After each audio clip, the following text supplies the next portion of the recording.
Link me the shit, no. All right, everybody, and we're live for this episode of the Weekly Pool Q&A. Welcome to the Weekly Pull Q&A episode. I am Benny from the Comic Historian. I am joined today by our usual co-hosts, Marvel Explained, a.k.a. Robert Jefferson, and TV Little House, being represented by Sal Crevavelli. Yeah, that was close enough. Sal Crivelli is my name, and I represent TV Little House because I am TV Little House. He is TV Little House. There's no one else here. Ben and Ethan. Yeah, so, Ben No and one Ethan else are who awesome. joined. So what we would like to do today is we want to have a Q&A episode because Rob just did a rather successful AMA over at the Reddits. I hear that is a quite popular forum system, but he just did a AMA over there that was quite successful, and there was a slew of comments that came our way, well, his way, and so now we decided New move for y'all to go ahead and give you guys a Q&A with the entire cast of the Weekly Poll, because honestly, it's Thanksgiving weekend, and we're too lazy to look up topics. So, It's true. Well, no, it's really that the tree has dried up. There's no fruit. It's I believe Wonder Woman has a director who gives a crap about that, and the comics are just kind of sitting there. well, we could discuss Axis again, but No. nothing's happening. No. And No, we No, couldn't. I'm, We couldn't. I'm not a big We've fan of exhausted that discussing topic. You spend 5 minutes talking about Axis. You've exhausted every topic about Axis. well, we can also talk about the DC event, World's End, weekly book. No. Wait, no, okay. No, we cannot. That's done. That's done. I don't know what you're talking about. But welcome to the show, everybody. So Yep, go ahead and start slamming us with questions, and I'll ask the first official one over with Rob over there. Rob, I need to know what are your opinions of the Jurassic World trailer? Well, after sitting down and watching the trailer, oddly enough, while I was getting ready this morning, I was very, very satisfied with it. After going back and watching Jurassic Park 1, which was pretty fantastic of a movie. Spielberg did a really good job. And then, going back and watching Jurassic Park 2. Oh, I'm sorry the about one that. where I'm not sorry about that. I'm very much happy about having seen that. Yeah. Everything up until like halfway through the movie. So Right. when like the T-Rex showed up in the city. That was pretty awesome.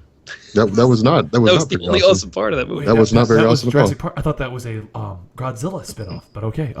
That's what a lot of people thought, is that it was a Godzilla spinoff, which makes sense because like it was a stupid idea. But Yeah. we got around to Jurassic Park 3, which of course was just one of the worst things to ever been conceived of by men. And I thought that was Twilight, but okay, we'll go with Jurassic Park 3. Well, I'd say they're about equal at this point. And then I sat down and I looked at the trailer and I said, wow, well, it has Chris Pratt, so he was Star-Lord, so chances are it's not going to suck. So I guess we'll see what happens. But he's been in One Thing I Like, so that must be some indication that he's awesome. I mean that's screw you for saying that, but Hasn't he been in a whole bunch of romantic comedies that bombed? Other than that, Rob? I'm not. I'd say don't worry about that. I'd say mind your business. Do you think Mind if your business. Groot starred in the movie, it would be better? I think a giant tree walking around saying "I am Groot" and being eaten by a T-Rex would be pretty awesome. That's true. Either that, or like he would walk out and he would go to greet like a Stegosaurus, and the Stegosaurus would just start eating him, and it would be pretty awesome. I believe Stegosauruses were vegetarians. Tyler Reeves would like to comment of this is really funny because my town's NPR station has been out of service all day, so he still gets his daily dose of soft-spoken white people. Before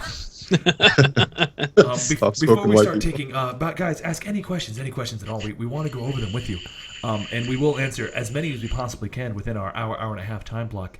But we would like to ask. I want to ask one question to the two of you. Have either one of you read the new Guardians of the Galaxy book? No. No, I've done the absolute best that I can, and I've been pretty successful at doing that. But Wait, I've done the best that I can to stay away from the new Guardians of the Are you Galaxy referring book. to the Bendis book, or are you talking about the spin-off books? No, the Bendis book. The one Oh, yeah. where it ends with Groot being taken over by the Venom symbiote. I missed that one. Right. And I have been really glad reading I did. since issue 1. Actually, I've been religiously reading that book. It's been fun, kind of, except that it's also unfortunately been a casualty of every Marvel event that has taken place since I guess 2 years ago. It's taken 20 issues to move the plot forward in the actual Guardians of the Galaxy book. Yeah, it's pretty bad. But I did not see Groot become Venom, but that certainly sounds like a forum post or a tweet at Bendis that said, "Wouldn't it be rad if Groot became Venom?" I'm just gonna put this over there for you guys. Okay. Either that, or we're talking about a situation whereby Brian Michael Bendis had hung out with some friends that he hasn't seen for a number of years. They were fraternity brothers, and they really never moved on with their lives or never really did anything with themselves. And he was like, "Hey, man, do you guys want to hang out?" And they were like, "Yeah, man, we haven't seen you. Let's catch up." And so he went over there, and they got really high. And Bendis was just stoned out of his mind and looked over at one of his friends and said, "Hey, man, like Venom Groot. like you know." Got 2 words for you. Guys, keep it down. It's rather late, and my mom will get mad if I wake her up. So we need to keep soft spoken. Yeah. Soft spoken, yeah. We need to keep it soft spoken. Okay, well, Debbie, I imagine that's exactly how that went down. Is that Bendis just got really high. Wicked high. really hard. So, for everybody just joining us now, I do want to give an official one more time opening. Welcome to the Weekly Poll Podcast. I am one of your hosts, Benny from the Comic Historian, joined by our co-host, Rob from Marvel Explained, and TV Little House from TV Little House. I want to take this moment to remind everyone that as of January 1st, we are launching www.theweeklypoll.ninja, which is going to be your entertainment source for comic books, featuring a lot of your favorite comic book personalities, including myself, Marvel Explained, TV Little House, Comic Drake, and now joined by its super effective Faust over there on the UK, who apparently doesn't wake up any earlier than, like, really late for us. So, but that will be joining us soon, so I hope you guys are looking forward to that. And today's episode, because it's Thanksgiving, we're going to give thanks to you, all of our loyal viewers of all of our channels, and do a Q&A, and we'll answer any questions that don't involve Sal's pants. So, that was a conversation starter we tried out. It didn't quite work, and we're going to try with the soft-spoken NPR style of recording. And if it doesn't work out, as it probably won't, we will increase the volume as we go. So be prepared if you need to reduce the volume of your speakers, because I may have woken up your mother. All right, so Jake Lionheart would like to know our opinions on the Apocalypse casting.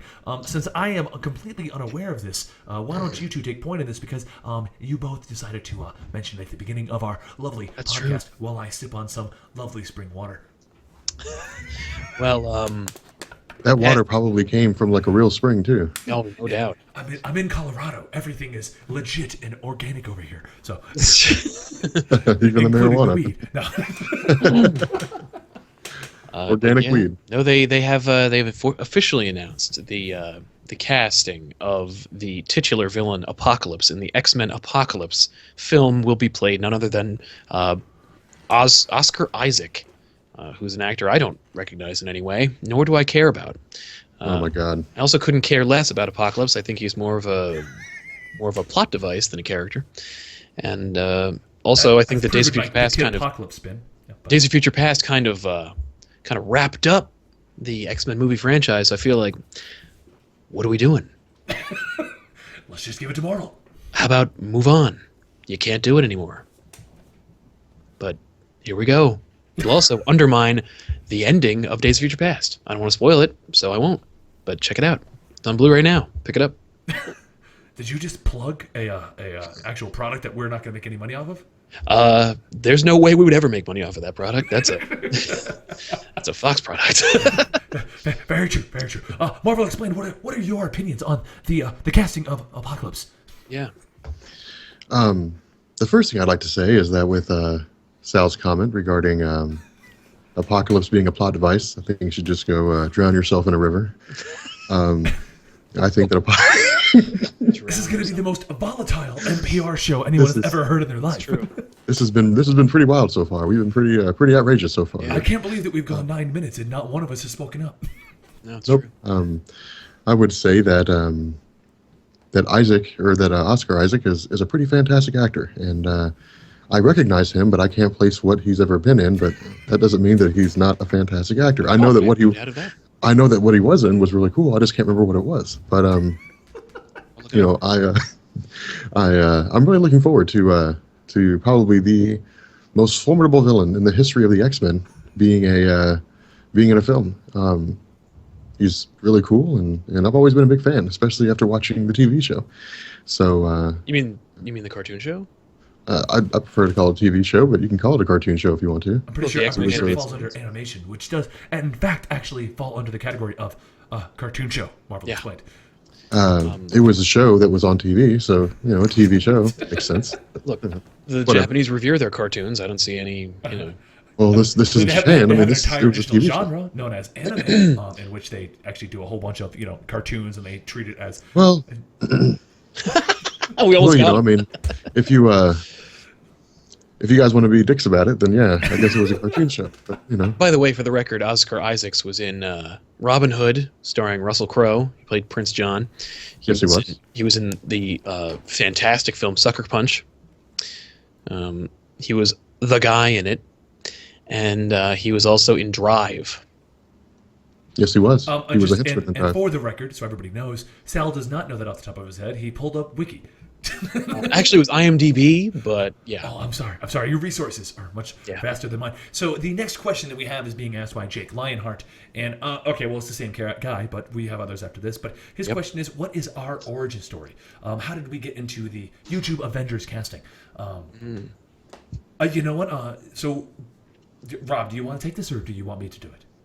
I can do it epically. I think that in your epic radio voice, I'd say, Okay. Take it away. Okay. Welcome to the complete story for the YouTube Avengers. A long time ago in a galaxy far, far away, there was a YouTuber known as Robert Jefferson, also known as Fluidic Beats, and there was another YouTuber known as Eligible Monster. Both of them were trying to perform video game-oriented content. While Fluidic Beats did not see any form of success, Eligible Monster saw a very, very minor amount of success, to the point of possibly getting out of his full-time job and doing this as a full-time career on YouTube. Eventually, Eligible Monster decided to dabble into the world of comic books, but Fluidic Beats beat him to the punch and decided to do the exact same thing as Marvel Explained. Well, eventually, as Marvel Explained grew in popularity, he decided that he was going to launch a podcast, and his first thought was to bring in viewers and discuss comic book topics. But by the fates of a watcher, Utah, he was Marvel Explained. you want to, you ass. I know. I was hoping you were going to catch it. He was directed. I'm doing it as a comic story and epic thing, and if I do that, I got to mispronounce one thing. Anyway, Fair enough. Marvel Explained was directed to the channel known as Comic Storian that had just recently launched with 6 complete stories explaining story arcs. Seeing this as an opportunity to talk to a fellow comic book enthusiast YouTuber, Marvel Explained invited him to join a podcast. And eventually, the YouTube Avengers were started with their sidekick Dave. Now, eventually, as they grew, Marvel Explained got a little overzealous and wanted to invite about 10 people onto the podcast. But fear not, Comic Storian put a stop to this and said we should invite probably 2 of them. This eventually became known as the Invitation to TV Little House. It was an Age of Apocalypse event in which the entire YouTube Avengers were decimated. And in this happening, Dave was killed. Now, Dave died. at the end of the Age of Apocalypse, the YouTube Avengers reformed into a more formidable force, involving the likes of Comic Drake, and now, in a very soon in the future #1 issue, it's super effective. By the way, can I say I love his voice? It is amazing. Super effective? Yeah, Oh yeah. Yeah. I'm always so dazzled by the English accent. It is quite amazing. I'm actually more shocked about by our new Avenger is his hairstyles, how they Oh, the hair. consistently change. Yeah. Yeah, it is fantastic. I wish I could do that with my hair. I don't. I would look like a friggin' asshole. But he manages to pull it off really well. He does really does. He does. Okay. And I would just look goofy as fuck. I think he's also half my age, so that would also be probably a reason why I shouldn't do it. If Rob were to grow his hair out to the length of it's super effective, he would just have a giant clown fro in various colors. I think I'd like to see that. I think I'd like to see that too. I think I might go ahead and Yeah, grow it out. give that a shot. See how that comes out of her. Grow it out. Just pick it out. Just sit here in the podcast and just pick it out the whole time. And Yeah. it'd be awesome. Pick. just pick out my hair the whole time. Okay, it's Terminal Noob. No, sorry, his name is just Terminal Noob. Would like to know what we're thankful for this Thanksgiving. Marvel, explain. Why don't you take point on this discussion? Well, I think the first thing I should say here is that I'm thankful for having a successful YouTube channel, and more importantly than that, I'm thankful for being as awesome as I am. Thankful for myself, for the success that I've brought to all of our success, because I'm the reason you guys are successful. And I think that it's like the most asshole response ever. I'm the greatest thing since sliced bread, and I would like I'm to the take coolest this thing moment to ever. announce my departure from this group. Right, exactly. Now that we have those- Starting immediately, so bye. He hangs up. No, we love you guys out in the chat. So yeah, you guys are our success. So good enough to me. Mr. Littlehouse. I'm incredibly thankful for you guys for bringing me aboard, for the incredible my incredible co-hosts Ben and Ethan, and making me look as good as I possibly could on what we do. Those two really bring out whatever magic was in there. Are And you saying that they're the ugly friends so that you look good? oh no, I'm the ugly one. But they make me look good by comparison. Oh, okay. And I'm really thankful for our viewers, particularly the ones who share their opinions and their feelings. It's really been incredibly rewarding for me as a creator to really get this direct communication with people and seeing them react to what we do. It's really been an amazing experience, and I couldn't be more thankful for it. Yep. I'm thankful for how amazing I am in every way, shape, or form. I can't. Rob stole my joke. I can't do it. I was gonna be the asshole. I'm always the asshole. Well, fine. I'm thankful for my dashing good looks. Can't argue with that. No, I'm thankful for all the viewers also. I'm thankful for Rob and Sal here, because without them, I don't think any of us would have gotten where we are, and I think we complement each other quite well. I'm thankful for the fact that I have a comic book store 5 minutes away, and I'm able to just go pick up $40 of comic books a week. Pretty good feeling. It is I pretty imagine. good to drive over there and pick up comic books. I'm also thankful that we're doing stuff that we enjoy, and this is how far along it's come. We get to do what we enjoy, and I'm really thankful for that. I'm also thankful for this amazing voice that God has given me. So You should thank God for that every day, my friend. That is a gift. now I will be struck down with strep throat and lose my voice. So Yeah. Well, that sounds awesome. Yeah. Let's take another question. okay, the next question is: Sal needs more subs. Help him out. Don't think that's Not a question, but you know what? Incredibly valid. Totally worth talking about. I agree entirely. Norin, rad. Thank you, and good luck with your cosmic surfing. It's been working out for you so far. Sorry, Dan Slott is making you into Doctor Who, but whatever. It really is, and that's why I'm liking it. Anyway, I read the first issue of the new Silver Surfer book, and I was just like, I don't like Doctor Who, so I don't care about what's happening. Joe Shadow DJ is thankful that for Marvel Explained making him a less of a filthy casual through your videos. Rob, much obliged. I don't think there's anything wrong with being a casual comic book reader. Agreed. There's a lot of people who learn their stuff just by reading Wikipedia, which is like a terrible way to learn your stuff, because anybody can edit it. I mean, they could edit it to say that like Captain America is an actual person that somehow got trapped in the world of comic books, and Or that Apocalypse is a horrible villain, but whatever. or Apocalypse is a plot device, I as Sal had incorrectly stated earlier. just think it's an opinion. But Okay.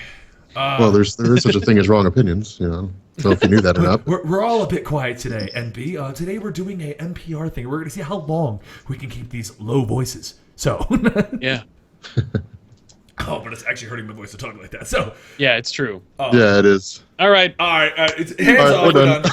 It's Much easier to do it like mic is this. dropped. All right, welcome back to the weekly poll. I think we put 20 Yes. minutes. For 20 minutes, your viewers are going to be like, "You guys put me to sleep. What Yeah. the hell is Yeah. that?" Like people are like Crap. showing up and bailing out. They're like, man, fuck that noise. Like, This is the lowest viewer count you've ever had on a weekly poll. yeah, it's pitiful, man. Like it's awful. They're gonna be like, no, I want loud people talking about comics. I don't like it. Unsubscribe. I want how people every time being someone obnoxious. portrays like a troll on the internet, that's how it always is. Like, I've noticed that, like, because that's no, what I'm not even gonna get. I'll be sitting there typing later on, I'm like, oh yeah, no, you know, that was a great video, Rob, and then I'll watch the next one and be like, wrong side. Yeah. That's what I had like during my AMA. Like people were getting on and they were just saying like off the wall and rude stuff. Like they were like that was do what? About you, like just in general. Yeah, somebody was like kill yourself in real life, and I'm like, why? Like why would I do that? Like why? Oh my god. I mean, I don't understand why I would do that. Yeah. Well, no. Thanks for the suggestion. Yeah, I was like, that Kill doesn't make yourself in real life. When else would I kill myself? I would like it stated that the real Zubs is thankful that Zubs. Zubs. The real Zubs. And TV Little House Comics responded with thankful for Zubs for making my life worth living. Yeah, my girlfriend jumped into the chat. I noticed. And reminded me that most of the things I do are dependent on her, so. Okay, Joe Shadow DJ is now going to go to the wiki to read all of his comic knowledge. Thanks for turning away a viewer, Marvel explained. I mean, it's okay. You know what? Fine. That's how you want to be, and you just be that way. Okay, so let's go up here and look at some actual things. For those of you who are just now joining us or have been with us for a little while, you might want to turn your speakers down now because you're probably turning really loud to hear our joke that we did for way too long. One of you two was supposed to put an end to it at some point. I don't know why you kept going. We had to. I mean, I thought it was a funny idea. It was good. Yeah, but nobody was watching. Yeah, that's true. People were just like bailing out, and they're like, "Screw that." Well, they're not coming back. Good job, Rob. Good job. No, I was okay. So about the whole Oscar Isaacs thing. So I do like his face. I immediately recognized it when I saw it. Okay. But I couldn't remember what he was in. I want to say maybe it was like the Tudors or the Borgias or something like that. It was like a Netflix original. But whatever it was, like he was a really good villain. Like he was just like a guy who's like kind of a jerk, you know. And he was really good in what it was. I just cannot remember off the top of my head. Like it's driving me nuts. He was I've been sitting here trying deal with it. to remember. I can't remember. It's gonna be a horrible apocalypse. See, here's my question. See, here's what I'm curious It's gonna about. be bad. Well, I mean, Days of Future Past wasn't bad. No, I mean, like, and Bryan Singer is making it, so it'll be a competently made film. Apt Pupil was well made. It was also dumb as crap, but like, Bryan Singer knows how to make a picture. It just the picture might be of a cow, like it might be something lame. It might be anything. But yeah. Yeah, I'm on the fence about it, and I think people are on the fence about it rightfully so, because you're talking about bringing in like one of the biggest villain that the X-Men ever faced. They had some, like Sinister would be a really cool villain to see, but like he hands down has to be like the biggest villain they've ever faced, just because they never successfully stop him. They just hold him off for a little while. Yeah, well, it's kind of like the Juggernaut. Like you can never stop him. Yeah. Isn't that like his slogan? Yeah. Like once he starts moving, he can't be stopped. But see, with Apocalypse, it was never that case. Like the Juggernaut was basically like he was dumb for the most part. Yes, he was just a dumb. The Juggernaut is a rube. Yeah, and in fact, also you guys are being mean to the Juggernaut. Well, no, but like that was like he would just show up like, I hate Charles Xavier, and he would just start like tearing up the Xavier Institute and then leave. Like that was basically. I mean, like the best. I think one of the most like accurate and well done portrayals of Juggernaut has been in the X-Men cartoon during Dark Phoenix Saga when he was just a rube. They just used him because he is a great weapon, but he's also such a tool. Yeah, he's not. But see, with Apocalypse, it was never that way. Like the problem that I think that Fox is going to run into is Apocalypse is not like a one-time villain. Like he shows up, he does some stuff, and then it's like the MCU with Ultron. Yeah. Like how do you introduce a character that is a recurring character and a recurring foe against the Avengers or the X-Men respectively, and then keep him interesting? Like that was a problem that they had in the comics. Like when when Walt Simonson made him, the question was like, what do we do? That's why we have the Horsemen. Like we'll talk about that in my video about the Horsemen, but that's why the Horsemen are there. The Horsemen are the I guess the henchmen of Apocalypse. They can constantly go against the X-Men. They can constantly be defeated, but you never run into this situation of why doesn't Apocalypse just kill the X-Men already? He's more than capable. Like, why doesn't he just destroy them? Well, isn't that that's like the conundrum we always get with comic books. You always have the question of where's the rest of the superheroes in the universe to a world-ending villain, and why does every villain need to do a monologue to the point where he loses when he could just easily snap his fingers and end the entire universe? Every comic book has that issue, and there's something you have to look away from. Well, it's also Yeah. like Apocalypse is basically like a god, and it's like, yeah, why doesn't he just end the world already? Especially since we have like at least 2 or 3 dark futures where he does. Well, Yeah. isn't that like the explanation that like Thanos is the same question, but they explain that Thanos doesn't do it. Like at some point, it's explained that he doesn't do it because he likes the conflict and the killing, and that's why he doesn't. I always assumed that the reason why Thanos never ended the world is because he only had the Infinity Gauntlet the one time. Like, Yeah. it's not that he has the Infinity Gauntlet and he just chooses not to use it. Like, the Infinity Gauntlet was that one time he got the gauntlet, and then, like, I mean, it wasn't even a gauntlet, it was his glove. Yeah, it wasn't So- like something he went out and found. Yeah, it's not like the gauntlet exists as a cosmic thing. It's just What is Well, this they laying on the make it he ground? exist. invented it as a gauntlet, but he only had Yeah. it the one time. Like, I think that's kind of like a big thing to remember about Thanos is that like Thanos isn't really like Thanos is cool, but I never really considered him to be like a big cosmic badass because like the one time he had the gauntlet he was, but then after that they easily defeated him. Right. It's only now, like like with Infinity and with the movies and stuff, that Thanos is this huge problem. Well, see, here's the issue they're that also you. doing more with him with Revelations and stuff. Like Thanos Yeah. is they're turning him into one. But see, here's a problem that you have. Like you had Thanos that came in with Jim Starlin's run, so you have basically everything in the 1980s and the 1990s with Thanos and Adam Warlock. Yeah. All right, and then Jim Starlin left Thanos, and then it just became crap after that because what they started to try to do with this character is they try to like make him like this uber villain. Like you had Marvel the End. All right, the most pitiful ending to a story ever. Yeah. Where Thanos captures the heart of the universe. All right, he has absolute power. Like no one can stop him. Yeah. And he brings the entire universe to an end too. There's actually a point in the comics where it's just Thanos standing in a void of blackness. Mhm. And then Adam Warlock appears and is like, why are you doing this? Like, there's no real motivation. And Thanos is like, yeah, you know what? You're right. Like, there's no real purpose in living like this. So he just sets it all back. Like, Yeah. Marvel just wrote themselves into a corner and didn't know what to do. Which is they're so like, funny. "Oh."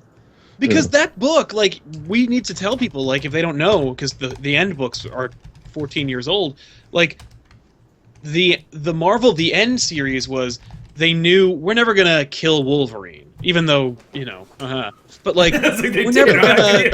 gonna, we're never never gonna gonna do stop. that. Because he is going to come back. But, like, and we all know that, because we're all cynics. But, like, The End was their way of being like, we're never going to tell the last Hulk story, but wouldn't it be cool if we did? And so they gave it to like definitive writers and really cool artists and said like, write the last Hulk story, Peter David. And Peter David wrote a really crappy Hulk story. And they called like Garth Ennis and they were like, tell us the last Punisher story. And Garth Ennis told us a really crappy Punisher story. Well, 'cause how And then they can you gave end Paul these Jenkins, who had just done Wolverine's origin, like maybe a couple of years ago or before that. And they said, tell the last Wolverine story. And he gave us a really crappy Wolverine story. And they also did Marvel Universe The End. And I think, was that Starlin as well? I don't remember. I don't think it was. That Maybe it was. Because like Starlin at least would have made it wordy and connected with his other material. But I remember picking up Marvel The End and reading it and being like, Oh, yeah, it was written by Jim Starlin, written and There you penciled go. by Jim Starlin. that sounds about right. But it was such a cool concept that like they totally dropped the ball on, but in a way they never could have predicted because they gave it to the writers who told those awesome stories. And by the way, little known fact, if you were reading Spider-Man at the time, I know that all roads lead to Spider-Man in my book, but like Straczynski was writing Spider-Man at the time, and he had written Amazing Spider-Man 500, which told you like the last Spider-Man story, kind of like where you see like Spider-Man's beginning and his end, and in his end he's like kind of an old dude and he's wearing like this really like modified Spider-Man costume, and it's Spider-Man dying, and I always got the impression that Straczynski was sowing the seeds of a Spider-Man The End book, because they did like Hulk, Wolverine, Punisher, Marvel, like they did a bunch of The End stories, but they never did a Spider-Man The End book.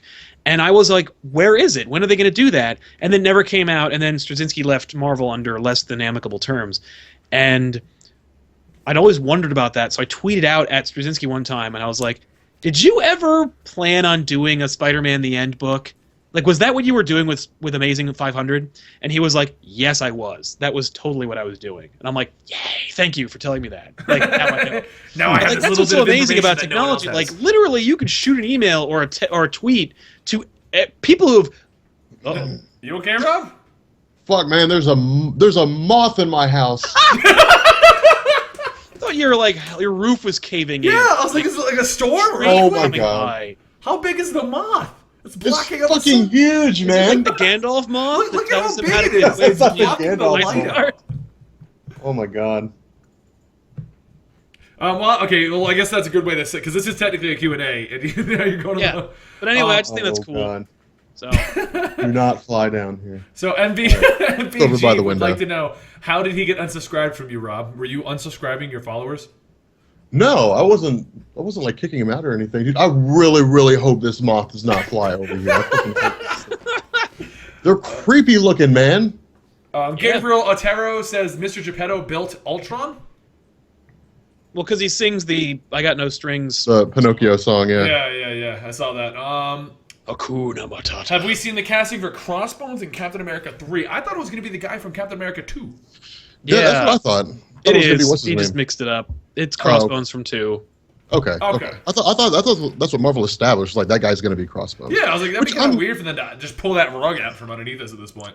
I'm curious. So, are they gonna have Crossbones shoot Captain America in Captain America 3? Probably. They're setting up for Are they gonna it. have Sharon? Because Sharon Carter was the one that killed him. So Oh yeah. or shot him. So I'm wondering if that's what's gonna happen. Was that Sharon Carter? Was she Agent 13 in the second Yes. movie? Okay. Yeah. That's what I Yeah, thought. she had identified. I think when she broke in, or when Nick Fury was shot by Bucky Barnes, she Mothra busted into the explained. apartment. That's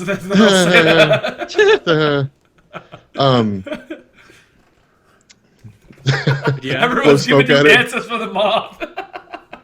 Blow smoke at it. Moths or It's not smoke, it's vapor. Bjorn Oh my wants you God, to give it a awesome. hug, Rob. I would love I'm to not see giving you. the damn thing a hug, man. It's It's flying big enough. around here and shit, and it's It's fucking probably moths, Mothra. probably Mothra Mothra. from Godzilla. Batra. Yep, that's exactly what Damn it thing, is. it's gonna eat me, man. This thing's Mr. scary. Geppetto is No, actually a very it'll ugly wrap you in a cocoon of silk, and then it will eat you. I don't think any of us are reading the current Winter Soldier run NB, where he's the man on the No. wall. I wanted No, to. I've been meaning to, but I just kept forgetting about it. I wanted to, and I Yeah. keep forgetting it exists. I'm lucky that I'm remembering to pick up freaking Thor, the new Thor series. That's the thing. We were gonna do Winter Soldier #1 on Off the Rack, but we skipped it for Thor #1, which I kind of regret now because like Thor 1 was kind of a dud, but Thor 2 was really cool. Yeah. Which, by the way, tomorrow's episode of Off the Rack, Thor 2. Yeah, go ahead and plug yourself a little more there, TV Little House.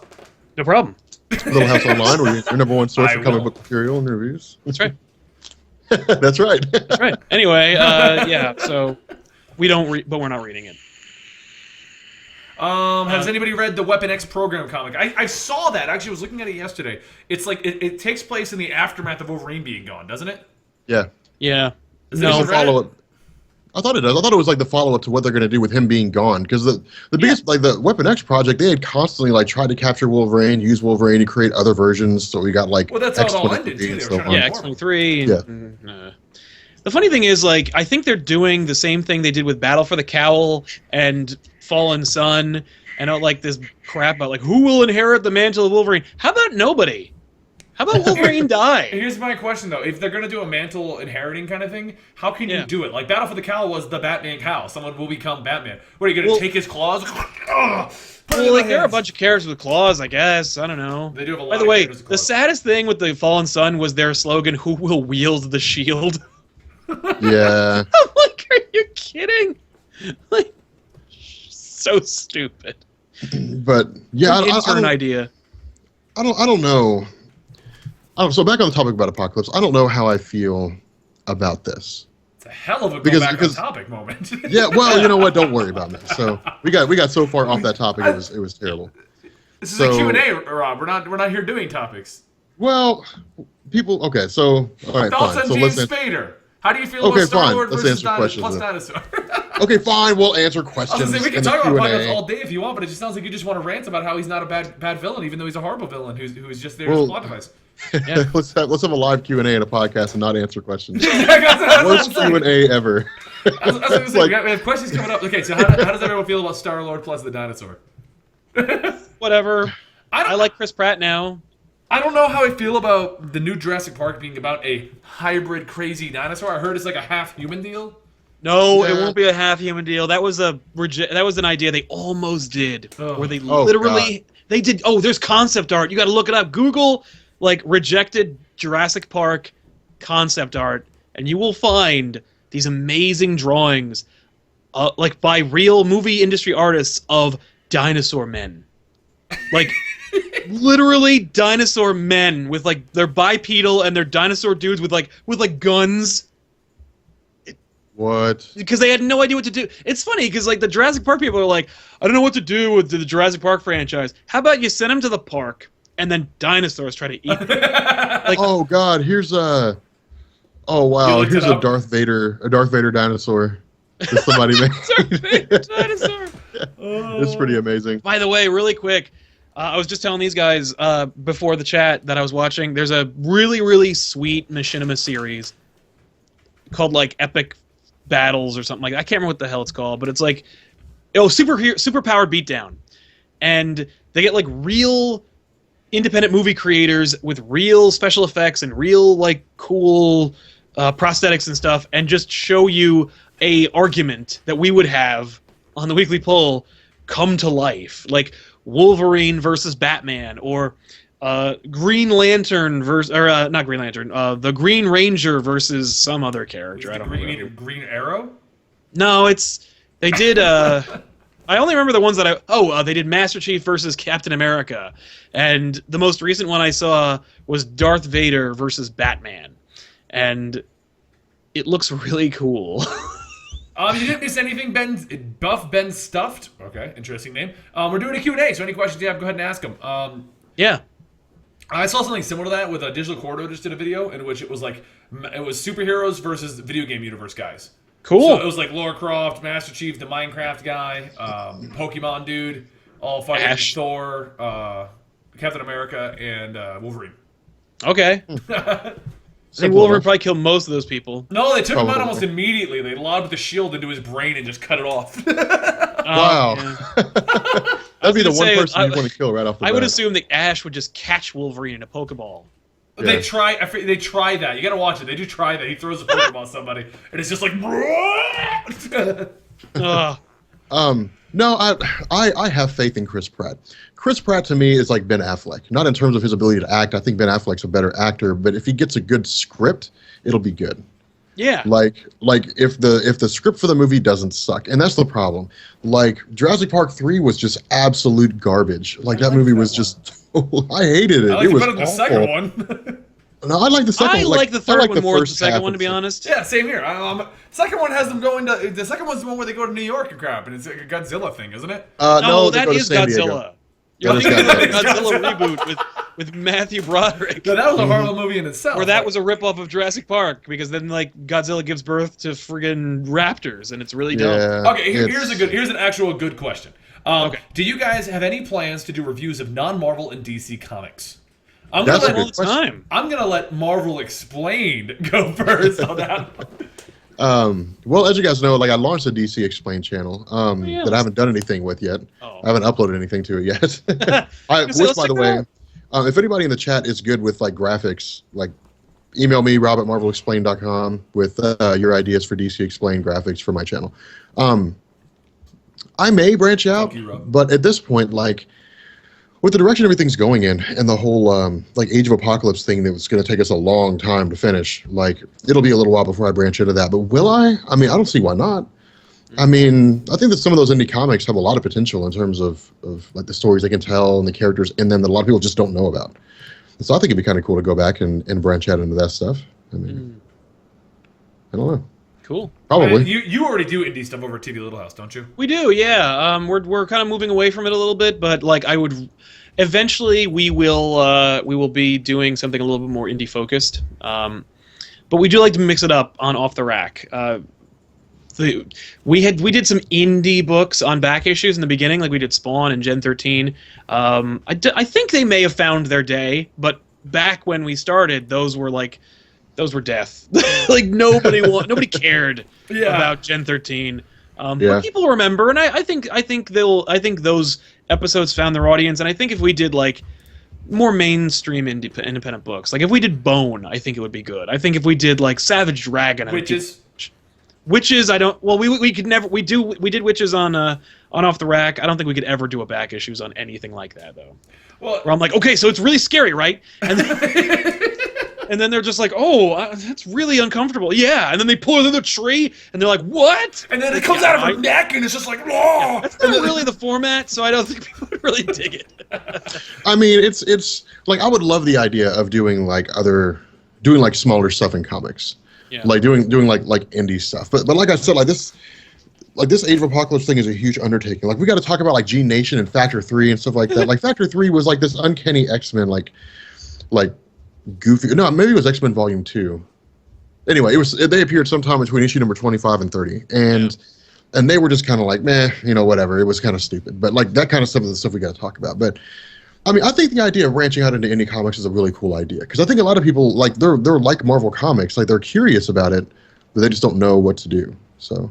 I mean, even I'm curious about a lot of the indie comics people talk about. Yeah. So. Velvet's really good, by the way. Velvet? We've tried it. We've tried it over at. We've done the same thing you have, Sal, where we tried it a little bit. And actually, I really love the response the Indie Book and Store shows gets, where we discuss 3 or 4 indie books of the week.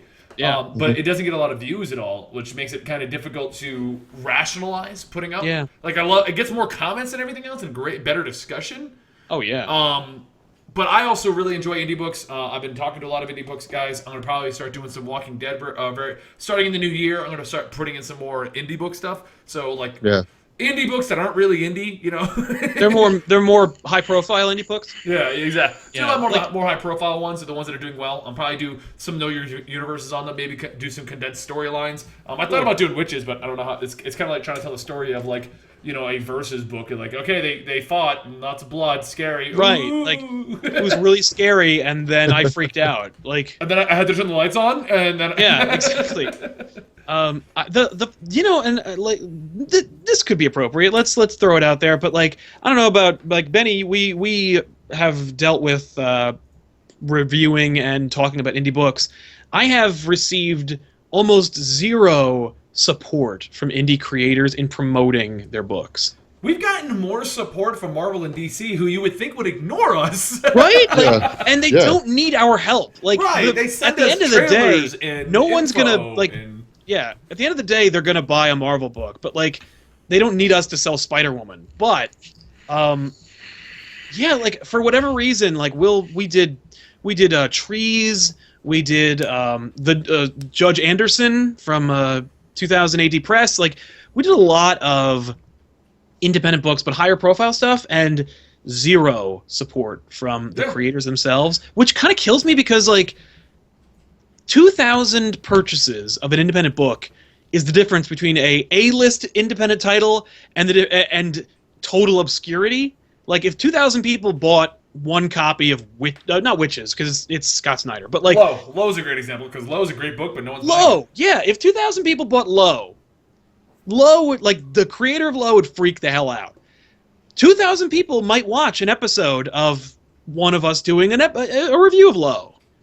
The creator of Low has no interest in helping us promote that book. Right. Not because I mean, he's 100% right. Like we do this stuff to get your guys' responses, but there's more. Like, we don't do indie book stuff, so we put up something indie books. Like, people want to see Marvel and DC, so it needs to gain some kind of traction in the indie book market, kind of a deal, for the video to even do very well and actually do its purpose, which is to help promote the indie book. Now, like, I did try doing Stephen Frank Silver, which Rob also interviewed over here at Marvel Explained, which is awesome, by the way. Great interview. Yeah, one of the few guys that indie book creators that was all for talking to us, and I loved his book. I'm reading his book. I know quite a few people that have picked up his book based upon those interviews and stuff like that. So we want to do it, but it's hard to do it when they don't want us to do it. And since there's not much of a market for it, if the creator doesn't want us to do it, the viewers really don't want to watch it that much. We run into a boat of, now we're doing the indie book stuff for ourselves, which, as much as I like to do, I can go do more Green Lantern. Yeah. I mean, the other thing is, like, for me, I feel like it's really essential to talk about independent books, and I that's why I'll never stop in some way. But I think what we'll do is I'm going to take the independent books, take them off the rack, and then give them maybe to Tiffany, and she'll do like an independent series. But like, the fact is, independent books need to be sold. They need to be read, and they need to be successful, because not only are they good, not all of them, by the way, but not only are independent comics interesting and giving you new ideas, they're also bringing new blood into the industry itself, and you need it. And you can't have, or rather, it's not the best move for indie or for new creators to cut their teeth on a top tier title. Like, okay, you could give a new writer or a new artist Moon Knight or Speedball or Nighthawk or Nighthawk, like, and give them their own title, and see them learn how to learn the ropes or break new ground with those characters that, like, no one really cares if you do anything interesting or new with them. But I think it's better for the industry to have new creators do something fresh, original, and interesting, and present it to the populace and say, hey, like, read this, and have them broaden their horizons, but also, like, learn storytelling, and then they take those lessons they learned and then apply them to the top tier books. I think that's the way to do it, because, like, that's where you got Warren Ellis. That's where you got Brian Michael Bendis. That's where you got Paul Jenkins. Like, that's where you get the people who are now architects of the big two. Like, that's where Scott Snyder came from. Like, that's where they came from, is independent books, and you need those books to succeed. And the problem is when you don't buy them, like, that they're going to stop making them. Well, more so than that, like, you have a lot of former, like, big time writers in Marvel, or DC, that are branching off, and so you have, like, huge writers that left, and now they're doing indie titles. Yeah. And so you have, like, all kinds of a mishmash of guys over there doing indie comics. Absolutely. And it was always kind of ironic to me that a person who was aspiring to, like, make their comic popular wouldn't accept somebody reaching out and saying, hey, look, like we can really, like, we can try to help, even if it's not, like, a huge thing, even if not, like, you're going to explode into popularity. Oh, yeah. Like, we'll get you some attention. But I think with in those instances, I think people look at it and they say, like, either you're going to help me just, like, huge, like, hit the mainstream huge and be, like, the next big writer for Marvel or DC, or just don't worry about it. Yeah. And so it's like, all right, whatever.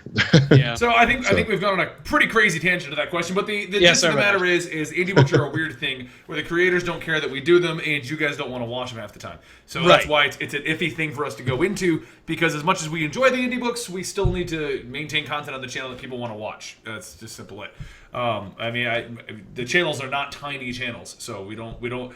And that's the problem that I've run into, where I want to go do a different story, but we're kind of locked into what is expected to an extent. Yeah. Like I've gone a couple weeks before where I'm like, oh, I really want to tell this story because this one's epic and I'm all excited about this, but there's these two other stories over here that you guys are waiting for conclusions to that I got to go tell first. So and that's man. You're not Chris Claremont, man. You don't leave plot angles just hanging.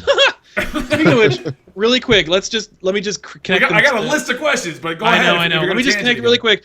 Chris Claremont wrote X-Men: The End, and it was a series that would never end. And I think it was 5 to 10 books per saga, and there were 3 sagas. Wow. You got to read that, by the way. Marvel Explained. You got to do X-Men: The End. Do X-Men: The End. Do it right now. Take a break from Age of Apocalypse. I mean, I know of it. I've just never read it. So. I know, you got to read it, man, because it's Chris Claremont ending the X-Men. Yeah, which I would love to see. Oh, it's awesome. Anyway, let's go to the questions. Boss Ben Stuff asked for me, what was my favorite episode of the current Flash show? I liked the 4th one, where he learned how to run up the walls and run out water. Thought that was pretty cool to see 2 of his powers develop in the same episode. That's followed shortly by the 5th episode, where he learned the supersonic punch. Not much more to go on that, because I don't think either one of you guys even watching that show.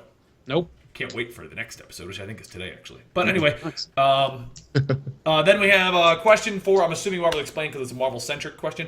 How would they bring Howard the Duck into the Marvel Cinematic Universe if they would add him into a main story?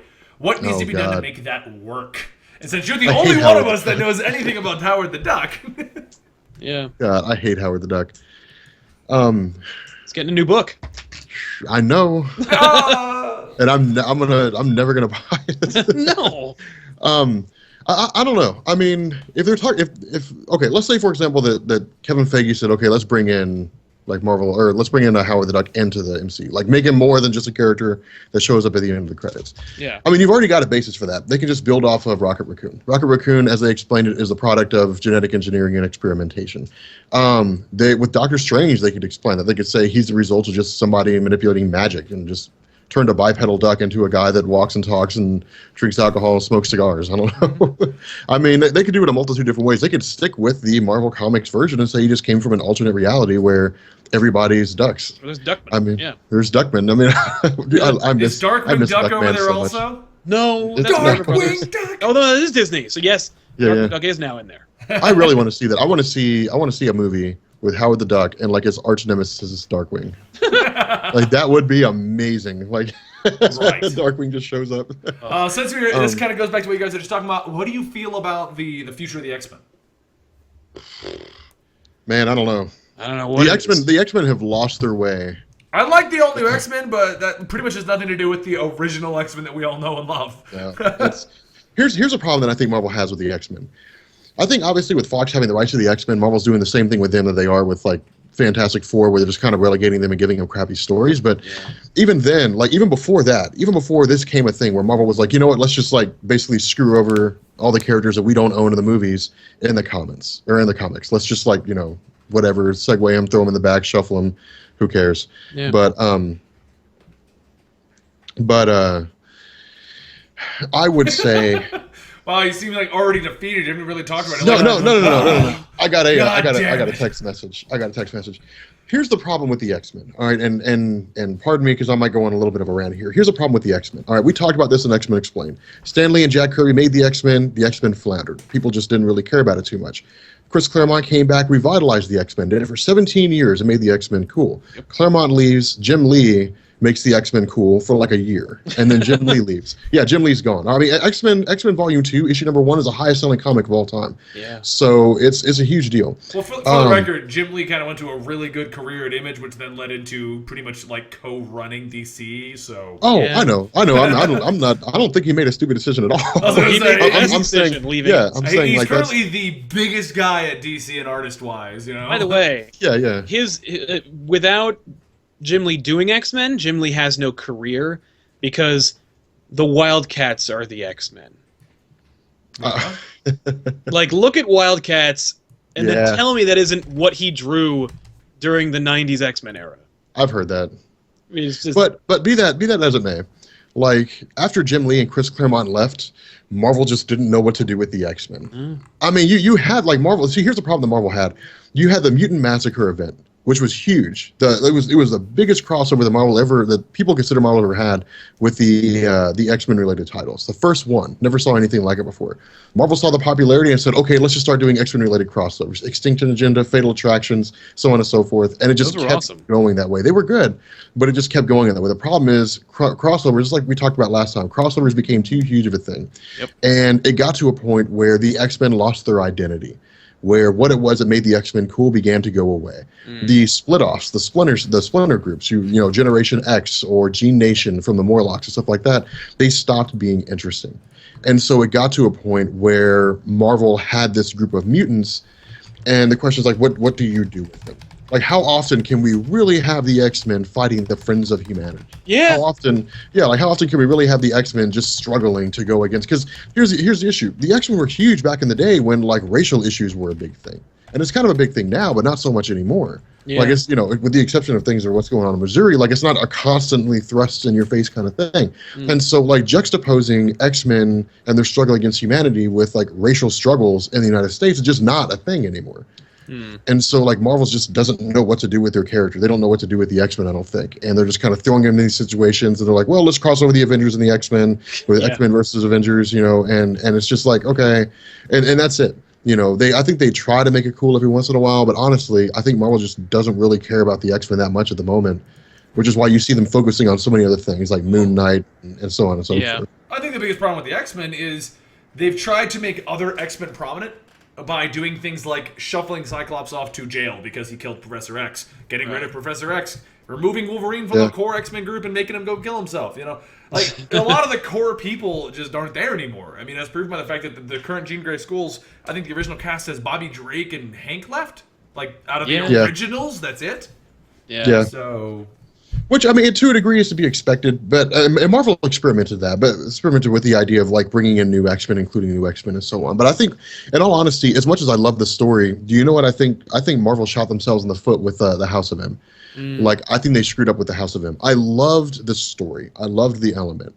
And I think that what Marvel wanted to do with the House of M, and I think, like, Bendis explicitly explained this. They said that what they wanted to do is they wanted to have a clean slate. They basically wanted to, like, take it back to the day when Claremont first took over the X-Men. Yeah. Like, say, okay, They just started. want They made Starfresh. too many. What was there, like 3,000 X-Men at that point? Or Yeah, something? there were thousands and thousands of X-Men. Not to mention any of the other teams and all the other. I mean, you had like Freedom Force back in the day in the 1990s. Like you had all kinds of stuff going on. Well, they also with had all these like different things. they had unnamed mutants living in like M-Town or like on their own countries. Like you had mutants that you haven't even introduced yet.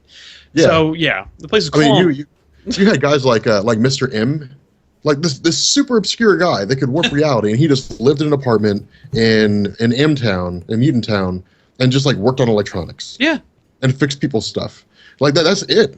The guy was like a handyman. The guy could warp reality, and he was a handyman. Like, yeah, and also work like on how does a person whose naturally born ability to warp reality translate into racial inequality? yeah, that's the problem. That's the issue that you have. How do you make the X-Men interesting? Yeah. All the interesting stories of all the X-Men have long since been gone. The other thing that I've found with people who don't necessarily read them or who are looking to jump in, they're like, so okay, the people have a problem with the X-Men because they're born different. They're born with the ability to like fly and shoot fire out of their eyes, but at the end of the day, it's because they're born with powers. Why don't they have such a problem with Daredevil? Like why don't they all hate Captain America and Thor? And it's like, I really can't answer that because because they got their powers by accident. They can't help that. Like that was Well, and it's like, yes and it's no. really flimsy. I think the argument is simple as this, and it goes down to the racial equality and all that stuff. But like the mutants are the next evolution. You know, the whole point is they're different because they were born that way. They're the next level. They're completely, by definition, different from us. While Captain America did get his powers elsewhere, Daredevil got his powers elsewhere. You know, I mean, the House of M, Spider-Man was portrayed as a mutant. That's so. Well, he was pretending to be a mutant. Right. Which was really cool. Yeah. That miniseries, by the way, bleh. And it sucks because Mark Waid wrote it, so it should be great, but it's like, meh. Yeah, I mean it's funny when you look at the history of the X-Men in Marvel Comics because you see like this huge spike and then you see this kind of trend off. Marvel had a really good opportunity to revitalize interest in the X-Men and they screwed it up. Marvel had that interest with Hope Summers.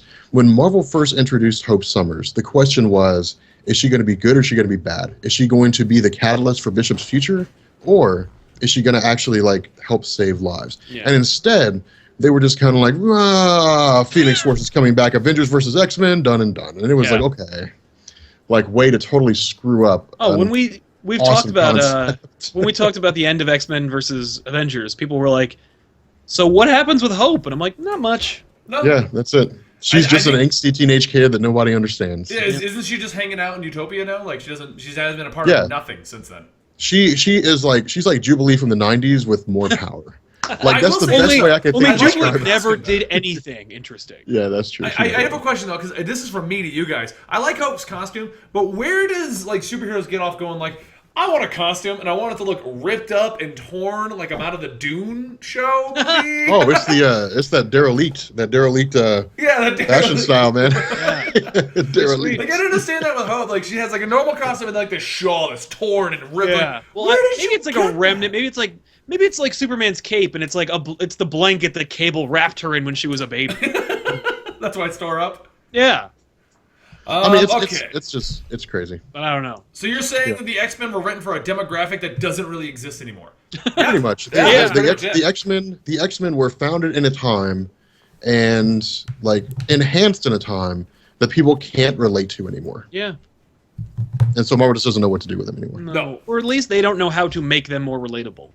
Yeah, that's true. And I think they're still stuck in the bind of the more popular that they make the X-Men, the more money they make for Fox, the less chance Fox is going to give them back X-Men. Yeah. So it's kind of like a weird thing where they don't really want to make the X-Men completely irrelevant, but at the same time, if you do too much of them, you're going to promote Fox's movie and you're never going to get the license back. Yeah. And Wolverine makes money. Yeah. Yeah, Wolverine. And don't get me wrong, man. Like, the Marvel brass know how to make a story. If Marvel goes to Brian Michael Bendis and they say, you're not doing anything but focusing on the X-Men and solely the X-Men for the next like 2 years, make it count. I guarantee you Brian Michael Bendis is going to make a fantastic series of X-Men. He's doing that now he wrote all new. He's writing all new X-Men. But no. I'm not talking about Ultimate Marvel. I'm not talking about No. X-Men. I mean, all new X-Men is 616 Marvel. Like that's they're awesome. I thought they got shunted off to They the did. Ultimate Universe. That book is still going. Yeah, no, they got shut off to the Marvel Ultimate Universe, but they didn't get put there as like this is where they permanently are.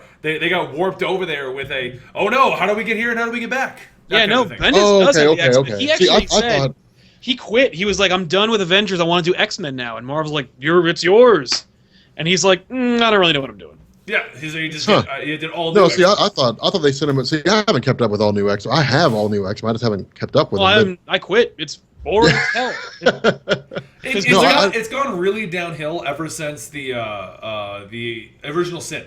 When they did the Will, and they just had like 10 filler issues. Same problem we had with Guardians of the Galaxy, where you just had to put a whole bunch of filler issues in to fill it out. Yeah, that was. God, I mean, like the trial of Jean Grey was fun, but like, who cares? My problem with the trial of Jean Grey is that it was awesome, but the fact is, it was one book stretched into 6.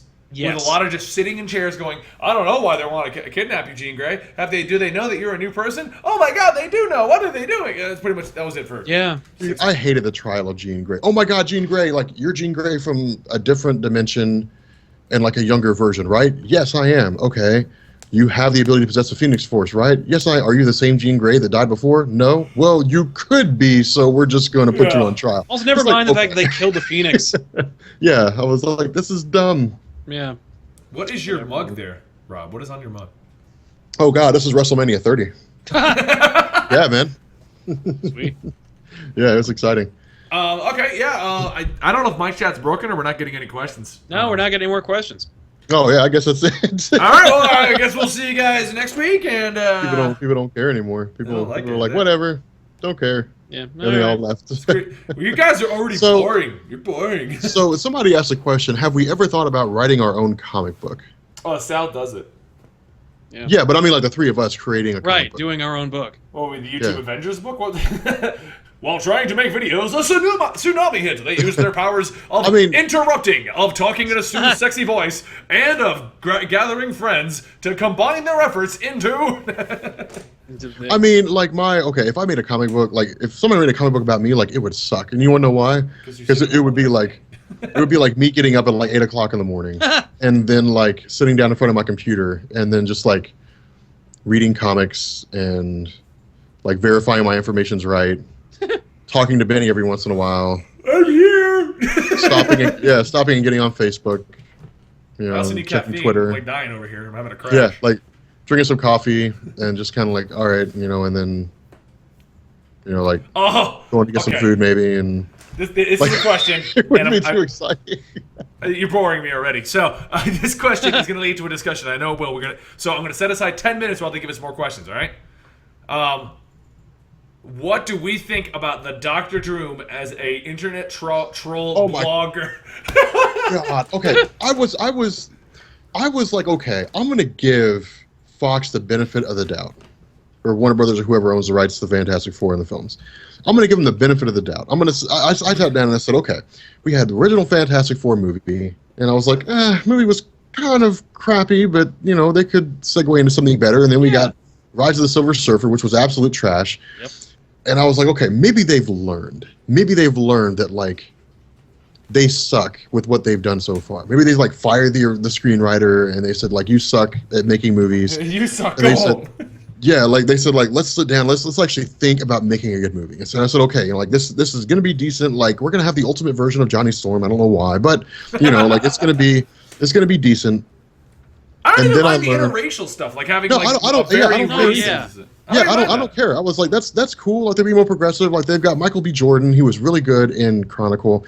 So I'm like, all right, we're gonna get some pretty cool stuff. Which also something a lot of people don't know. He was a really cool episode of House back in the day, where he was blind, I think, and then he faced the choice of being blind and deaf. So it was a really cool concept. But anyway, then they come out and they say that basically Dr. Doom is going to be a kid that sits at home, hates his life, and just writes a bunch of crappy things on the internet. And at that point, I threw my hands in the air and I said, I give up. You know what this strikes me as? This strikes me as them trying to Nolan up the Fantastic Four. Yeah. try to realistically. Well, it wouldn't make sense for him to be the ruler of a nation. The UN would have stepped in a while ago. So let's make him an internet troll. If that is their logic, what? It's like they're doing it just to piss people off. Like, I don't know. if that's their answer, if that's what they said, well, we want to make this realistic. You've got a man that can stretch his body to virtually any length. All right, you've got a woman that can make herself invisible and make force fields. She has such a finite control over her abilities that she can shut down blood going to a portion of a person's brain and knock them out. Yeah. All right. You've got a guy that can set himself on fire, that can reach the temperature of an exploding sun. An exploding sun. Yeah, that's not. All right. You've got a guy made of rock. And a guy made of rocks. And a guy made of rocks. The guy is a giant boulder. All right. Yeah. Have they said what they're going to do with him? Are they doing anything weird with the Thing? He looks like the Thing. He's just going to be... He's mostly CG. Okay. Yeah. But they want to turn around and make this like grounded. It's a comic book movie, man. How realistic could it really be? Yeah. I mean, here's a problem that people have. Like, people look at Christopher Nolan and they say he had an awesome idea in making this series realistic. It's a billionaire. Yeah.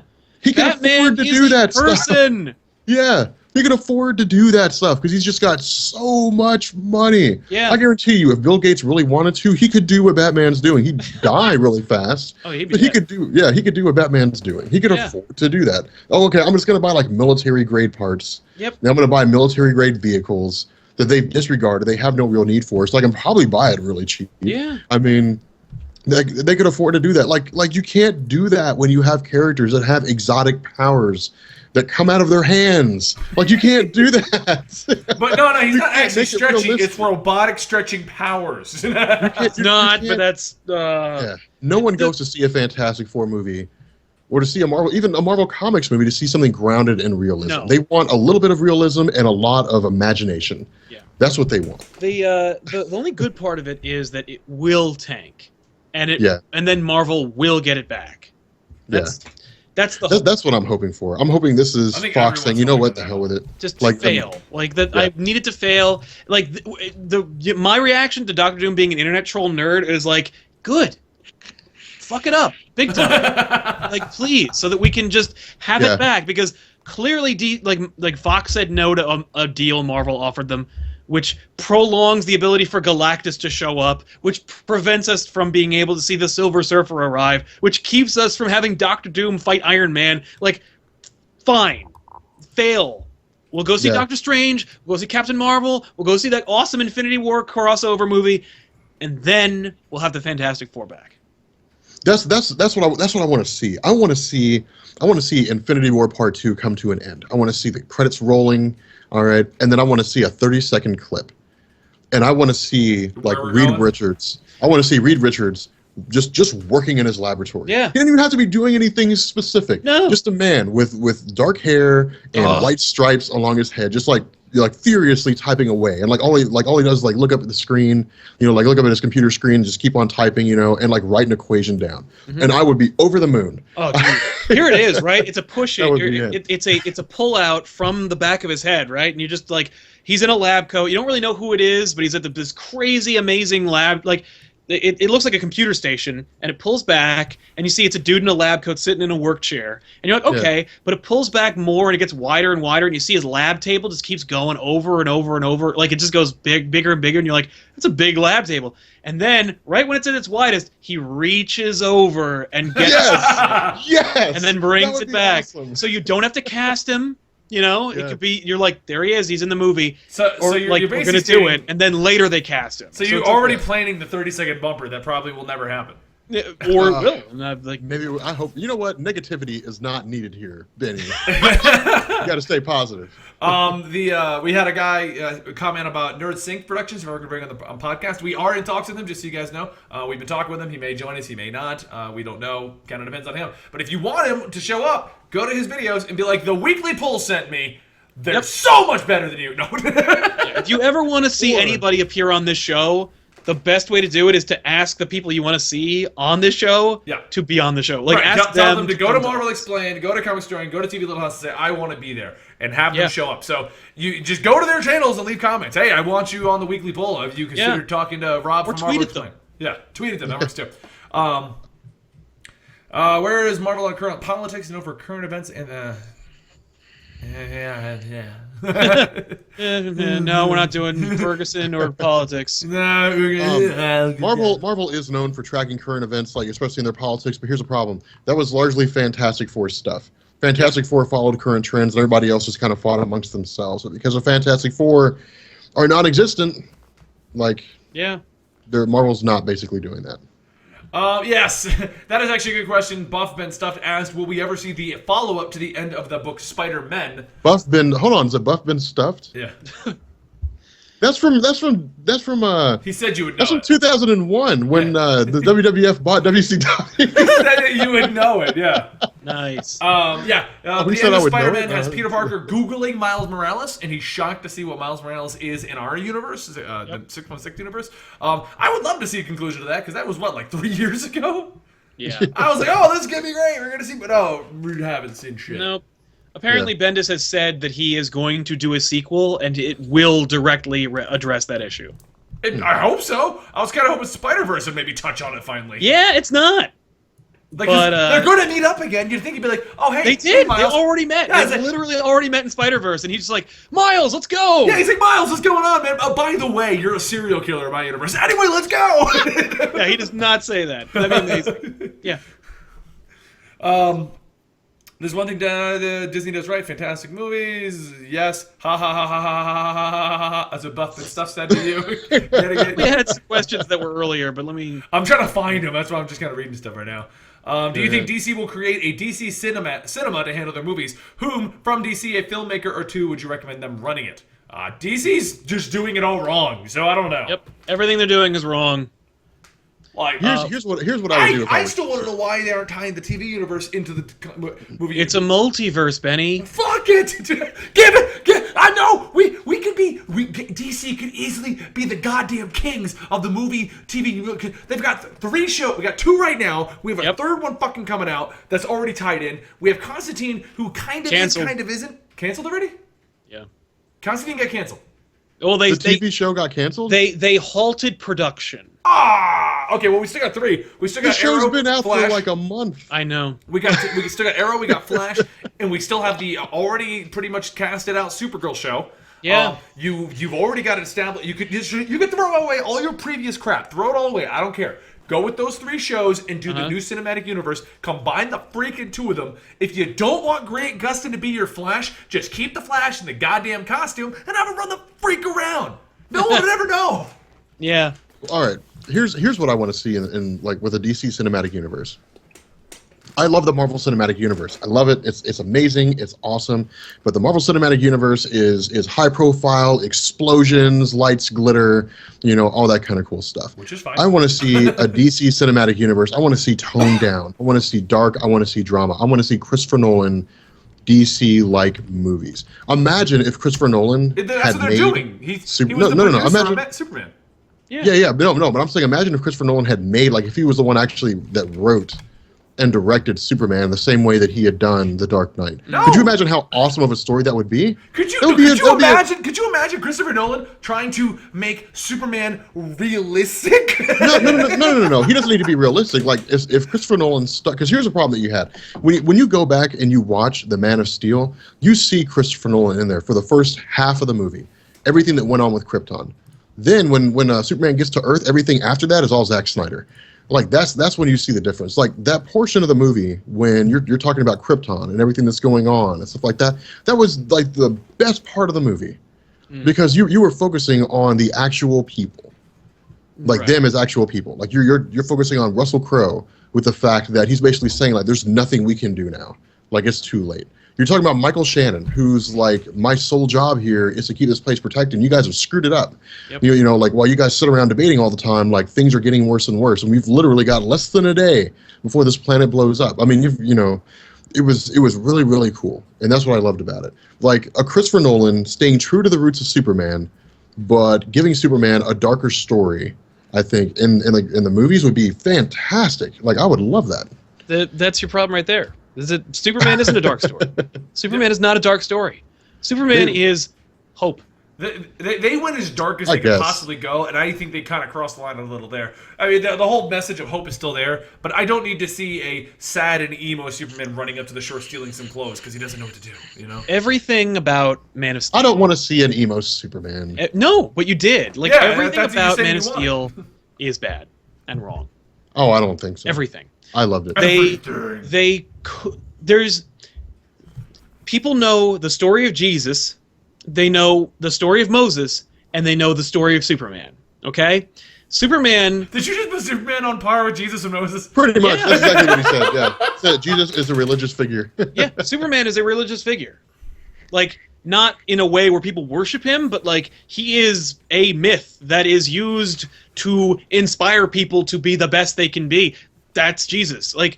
If you don't believe in it, you know, it's a story that references that kind of thing. Superman's origin is so simple and so beautiful in its simplicity that it is so stupid that they needed to complicate it and add new shit that has no bearing on the story or on the character. Like, we need to establish that the Kryptonians select your birth, and you, like, it's the first natural birth in forever, and... Like, the codex of our own people is infused in you, and, like, that's so stupid and so complicated and needless. Like, doomed planet.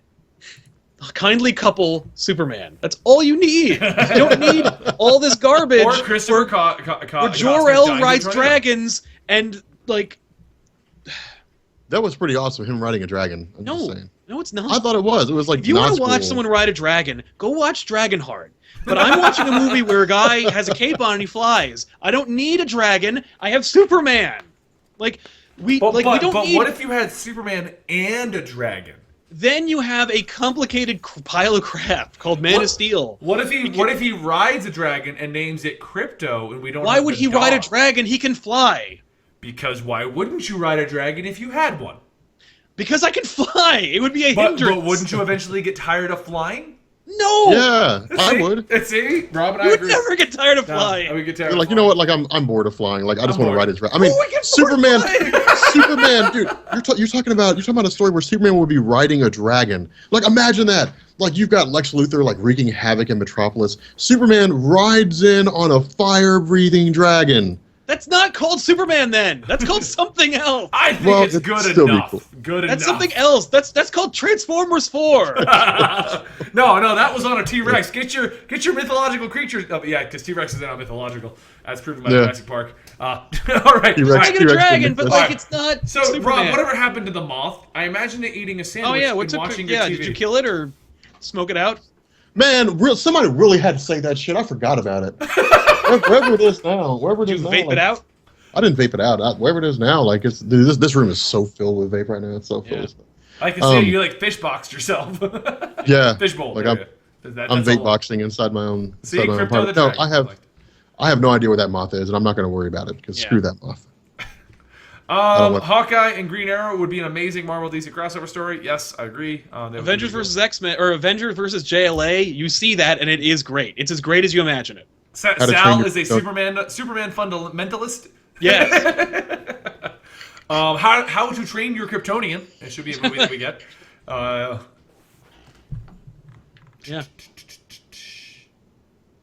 I don't see any. Did you see any more? Cameron, go back about an hour and you'll hear us talking about Apocalypse. Yeah. Cameron was like, "Have you guys talked about Oscar Isaac as Apocalypse?" And yeah. I'm like, TV Little House goes ham for Superman. Damn. So yeah, actually, you know what? So I'm going to ask you guys a question real quick. So the Weekly Poll website is going to have some unique content that goes onto it. And one of the shows we thought would be a great thing to do is just set Sal up on a topic and let him rant. Yeah, I do get set off by a few things. That would be quite awesome. Funny when it happens. It's really hilarious. Is that something you guys would enjoy watching? A full 20-minute show of Sal doing what he just did. I don't know if anybody would want to watch 20 minutes of that, but 5. Okay, so somebody asked a question: is Marvel now like DC's New 52? All right, this will be a question that'll be answered by both me and Benny and Sal, because I know about Marvel now, but they know more about. I have 2 videos explaining them, but I can tell you. Yeah. I can tell you briefly what they both are. Actually, I can make it quick and easy. The New 52. And I'm trying to expand my DC knowledge, so I'm going to explain this to make sure. Oh, make sure okay, that you explain New 52. I'll explain Marvel now. Well, I'm trying to make sure that well, as a quick synopsis of New 52, New 52, as I understand it, is just a total reboot of like DC's universe. Ding. Is that correct? Yes. Okay. So it's a total reboot of everything. So Yes. you don't even need to go back and read any of the old stuff. You can just start with New 52 and like all the backstories are explained, all the origins are explained, and the whole 9 yards. Except it's like for Green starting. Lantern. There's a few Except things for Green that- Lantern. Yeah, no, there's a few of them, like Batman and Green Lantern, that are still continuing, but they try to give them a fresh enough reboot that you don't need to go read them if you really want to. Okay. Marvel Now is not a reboot. Marvel Now is basically Marvel going back and saying you don't have to read all that stuff. You can just start with issue number 1. But if what you're wanting to do is get into comics, Marvel Now is a terrible place to start because you're going to be confused. Magneto issue number 1, Marvel Now, is not going to give you any indication of how Magneto got to where he is. It's just going to pick up with Magneto, and he's going to have his own solo series and going to say, here's what Magneto is basically doing now at this moment. And it's just going to keep going forward in that direction. Like Marvel Now is not a good idea. Like Captain Marvel, Marvel Now will pick up with Carol Danvers when she takes over the mantle of Captain Marvel. But like literally, Marvel Now, like Captain Marvel issue number 1 is her fighting alongside Captain America, and Captain America says, you should become Captain Marvel. Yeah. All right, the question that any reader is going to have if they start off with Captain Marvel issue number 1 is, well, I mean, who is this? And why are they talking to her about why she should become Captain Marvel? Like, how did she get to this point where they say you should take over the role of Captain Marvel? Like, that's the problem with Marvel Now. Yeah. Marvel Now, I think, is really, in all honesty, is not intentionally, but is targeted towards people who have been following certain characters, who have been following stories. Because if you haven't followed, like, the X-Men, if you haven't followed Captain Marvel, if you haven't followed, a lot of these characters that exist in Marvel Now, you're going to be confused when you start off. So I would say that if what you're wanting to do is to get caught up on certain characters, then send me a message, leave a comment, and I will try to explain that character to you, or ask Sal, or ask Benny, and they will do their best to explain it in a way that makes sense. So watch, like, isn't that what our job is? That is what our job is, man, is to make sense of the Marvel and DC universe. Job is to make sense, Sal's is to say shit, apparently, the rant show. Yeah. I explain it as well. But it's to tell you why it sucks. Like, the funny thing is somebody distilled it where they were like, Sal will simultaneously say that it is awesome and sucks at the same time. And it's it's funny. Yeah, it is. It's like your Age of Ultron thing. It's hilarious. You're like, Age of Ultron was awesome until issue number 2. Yeah, until this happens. That's kind of cool. Until Ultron showed up, then it kind of went downhill. Yeah, once Ultron shows up in Age of Ultron, it's pretty dumb. I mean, all right, see, here's what I loved about Age of Ultron. In all honesty, I liked Age of Ultron, but not even like the main story. I liked the tie-ins. The tie-ins were awesome because the tie-ins are like, here's everything that happened like right before issue number 1. Yeah. And so it's like Ultron killing basically everybody. And it was really cool. I didn't read the tie-ins on that one, actually. Oh, the tie-ins are good, man. You got to read the tie-in. Don't read the Spider-Man tie-in because okay. So Bendis clearly wrote Age of Ultron and didn't give a crap about Dan Slott's Superior Spider-Man because he wrote Spider-Man in that story. He's in it, and it's Peter Parker. But it takes place now, like at that time. So he's Superior Spider-Man. But Bendis clearly didn't care and didn't make the change. And Slott was like, hey! And so was Marvel. They were like, people are actually kind of liking Superior Spider-Man. Like, where does this fit in? And so they gave Slott a tie-in book where Superior Spider-Man is in Peter Parker's mind, and he's like, okay, I've fooled them, and now how am I going to survive this age of apocalypse? Like, nothing happens, and it's just a way for you to justify Superior Spider-Man. It's a way for you to justify Bendis' laziness, and it's just so transparent. I was like, well, I remember the Spider-Man tie-in because he I don't know if it was a tie-in or not, but when Superior Spider-Man went with them to go do what they're doing, to run off and go do the whole entire mission and everything like that, and he almost sacrificed someone because he was going to try and win the war himself and stuff like that. I mean, that was pretty cool. I mean, it's an idea, but clearly he doesn't care. Like that was an afterthought. Like that was Slott being creative, whereas Bendis was like, "Oh yeah, you had the thing with the nah." Yeah. Somebody commented, they were like, Bendis and continuity are like oil and vinegar. They don't go hand in hand. But no, like the problem with Age of Ultron with some of the times, is some of the times they were just totally pointless. Like there's one, I don't remember what it is. It's X-Men tie-in, but it has nothing to do with the X-Men. It's Kang the Conqueror and the Apocalypse twins. And like he takes them from their future and brings them to the present and is like, you guys have to learn how to like be dark and kill people. And so like he has them go and like kill, I think they kill Havoc, and they kill a couple other people who were like the Morlocks, I think, at that time, where they're operating as like they're an underground group. And no, it's not Toad, but they're like an underground group of some kind. And like one of the Apocalypse twins is like, I can't do it. It's like the other one picks up for him, like picks up the slack. And so like they go back to Kang the Conqueror, and he was like, you hesitated when it mattered most. Like I'm going to send you back to where you were, so you can like be be tortured again or something. Okay. It's stupid, man. It's like the dumbest thing ever. There's no reason why that needs to be in the Age of Ultron. I don't understand it at all. Like the Apocalypse twins are stupid anyway, but no, it's interesting. Like the tie-ins, I think, are the coolest ones. Really, if you're going to read the tie-ins for the Age of Ultron, the only one I would suggest you read is the Fantastic Four tie-in. Yeah. It's really the only one that matters the most. So.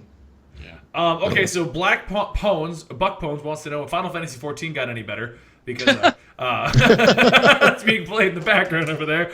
Yes, it did. Anyway. I stopped with 13. That's what I told Benny last time I was talking to him. Benny, my daughter's going to start to read Batgirl, but I don't know any... she wants to read Batgirl? I'll start with the new run. How old is your daughter? How old is she? Yeah. Because it speaks to preteen, like, middle, like, age. That's what it's all about. Like, we discussed it last time. It's kind of an awkward book because Barbara Gordon's still 30, but now she's hanging out with all these 18-year-olds and going back to college. And yeah. Oh, it's all about the texting and the Facebooks and the... Yeah. And her costume is really hip, and she's wearing very current shoes. Matter of fact, they're selling the shoes. You know that, right? Yeah. You can buy the shoes that she's wearing. But yeah, those are great shoes. Wow. I would say start with that. If you don't really want to get them part of that one, you can do some of the earlier storylines, but they're a little darker. I would recommend Batgirl Year 1. She's 11. There you go. So yeah, I would avoid a lot of the New 52 run because she kind of went in the darker path with Batman. Where she fought the Joker, and Joker was like tormenting her, and then she fought her brother. The new Batgirl run seems to be kind of aimed at a younger crowd. Yeah, the new Batgirl book is great. It is a good start, especially if she's 11. That's okay. Yeah. But I really would recommend Batgirl Year 1. It's a trade you can pick up. It came out like 11 years ago. But it's really, really great, and it really gives you a nice introduction to the Barbara Gordon character, and it's fun, and it's like really terrific art, and it's a terrific book for anyone, especially a girl looking to get into the mainstream DC universe. Yep. So it'd be like a mom acting like her daughter. Yeah, basically that's what's going on with it right now. I think they made Wrestle a little bit. Now, hold on. TV Little House. Don't look now! But there's a kitty cat behind you. It's a little behind now, but it's my sidekick over here. It's 48 minutes past his dinner time, so he's like he's giving me passive aggressive looks. Mm-hmm. I'm hungry. Yeah, like where's my food at, yo? Yeah. All right, well, I think the question's kind of drying up at this point. We're kind of going on to our usual hour and a half kind of time limit right here. What do you say, Marvel Explained? Do you want to call it for the night? Yeah, we can call for the night. And you can go attack the moth in your house? Mothra's attack? I'm gonna run out of I'm just gonna burn the house down, man. Screw it. He's never gonna record again until the thing dies on its own. Yeah. Screw that, man. I'm not dealing with moths. The most vicious bug in the world, a moth. The most vicious creature. Like I imagine like Steve Irwin's like, oh my god, like we're here in Lexington, Kentucky, like visiting a moth. Yeah. Like we have to be very, very crazy. So as usual, we're gonna end the show like we always do, explaining what we're doing for the week. With it being Thanksgiving week, I think a lot of us are gonna be kind of going light on the videos for this week. But on top of that, the fact that we are going to go light on videos, we do still have stuff coming out, and we'll be back next week at the same time, about 4 p.m. Eastern, with the show, like usual. So, Rob, why don't you explain what's going on here at Marvel Explained? The road to Age of Apocalypse continues. We have our last video coming up for the groups, so we're going to be focusing on no we don't we have two left. We have the Four Horsemen, which is coming out next, and then after that is the Marauders, and then once we're done with the Marauders, then we're going to focus on the individuals. The first person we're going to do is going to be Magneto. Actually, I meant to do Magneto first, so we're going to do a video explaining Magneto. which I think people will really enjoy. I have a question that all of your viewers are probably asking, Rob, and I'm gonna officially ask it here on the podcast for them. When are you gonna get to the age of apocalypse? Man, it's gonna be a while. Like I told people when before this even started, I said this is not, we're not gonna get to the age of apocalypse within like 3 weeks. Like we're gonna be explaining a lot of stuff, like so much stuff. How much stuff? And people were like, yeah, like I'm so excited, it's gonna be so awesome. And now that it's at that point, people are like, oh my god, when is Age of Apocalypse gonna happen? It's like, man, you've like, only been doing I really it for want 2 it to happen weeks now. too. Yeah, it's like it's believe me, guys, we're just getting started. Like, you guys have no idea what you bought yourselves in for. Like, we're in for that ride, Rob. All right, Sal, what are you doing over at the TV Little House crew and or set and or family? And I don't even know anymore what you guys are. Over at TV Little House, we've just finished. This week we will be releasing an episode of Back Issues. Tomorrow, Off the Rack comes out. We did Thor #2. Thursday's Back Issues will be, this is just for the chat here, we did the third Robin. I have a old collected volume of the first, like, Robin. Oh, you mean like his run? Yeah, like Tim not the whole run, just the first mini-series and introduction of Tim Drake. Okay, all right. And on Thanksgiving you will get another episode of Back Issues, and for the rest of the week we'll do Tangents, which is just me and the guys shooting the shit. Okay. Over at my channel, this week's a little bit wonky. I've got a few sponsored things I got to put out involving a Star Wars, where I explain the extended universe in the Star Wars universe. Nice. I just put out the 60K thank you video for hitting 60,000 subscribers, and me eating a bunch of hot wings. I also cleared the issue with Marvel, and now the Deadpool video is back up along with all of the original Sin videos, and we'll finally be able to continue that series. So I'm debating what's going to happen with that. But this week, the big story I'm putting out is Superman Doomed. And reading through Superman Doomed again, I forgot how much fluff is in this goddamn series. Like, I love the story, but there's literally disposable comics in the thing. I'm going through, I'm like, okay, take a panel, write this part of the script, this is what happens here. That was useless! Delete! Gone! We didn't need that! Yeah. So, we'll see how it ends up. Jabono said it. What's your question, Jabono? Oh my god, I'm terrified to know what he's gonna ask. But can you kill yourself? Yeah. But what's it called? The Superman Doom storyline should be coming out tomorrow. If I run into any more hitches with it, I'll probably have to put it out Thanksgiving morning. So, trying not to do that, but we'll see. Word. Good enough, guys. And, all right. Ethan says, "Notice me, senpai." To you, Rob. Yeah, I know. I saw that. I was. Yeah. You're his senpai. No. I guess. Is that Ethan from TV Little House or just some? No, it's not ours. I'm pretty sure Ethan's last name isn't Lopez. Oh, well, I didn't know. I mean, I have no idea. Yeah. I mean, I had no idea. Anyway, also keep in mind, guys, when it comes to the website, let's try this again. When it comes to the website and your desire to be a contributor, email Sal, myself, and Benny. Sal's got a whole bunch of emails at this moment. Yeah. Any of the emails that we get from you guys, we're forwarding to Sal, but we're also looking at them too. Yep. So just keep in mind, just bear in mind, guys, just because you send us an email telling us you want to be a contributor doesn't mean that you will be. It just means that we're reading your emails and we're looking at what it is that you have going on. If Sal sends you a reply, then just do whatever it is he asks you to do. So yeah. And if I haven't gotten back to you, it's just because I'm sifting through the bulk. Honestly, we've only been secretly announcing this on the Weekly Poll podcast. Like, it hasn't been announced anywhere else. And Sal is already sifting through like 50, 60 emails. So he's pretty much reading everyone's submissions, talking about it. He said it, and everyone will eventually get a yes, we want you to do stuff, or no, I'm sorry, but you're not what we're looking for right now. Email. There will be an actual response. So Just let everyone get to that. Which I do want to go to the promotion of. This podcast is becoming a website where you will see all of your favorite YouTuber comic book guys. We're trying to get more of them, not just us. I'm not trying to tote just us.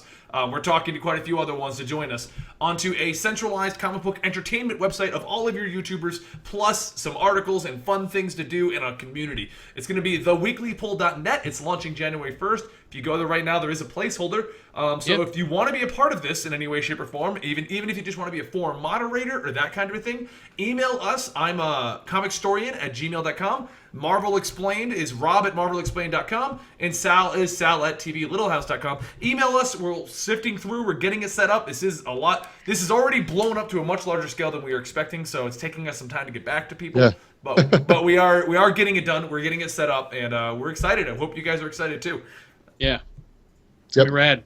Oh, Yep, and I want to make one last thing. I'm putting the challenge out there for the two of you to come up with a Christmas-oriented superhero story. Oh, that God. we explain. Now, I have already picked the Larfleeze trying to steal the Christmas spirit story. Oh, I know what I'm gonna do. Okay. I am going to do. Oh, God, I can't remember what issue it is. I think it's X Factor issue number 25.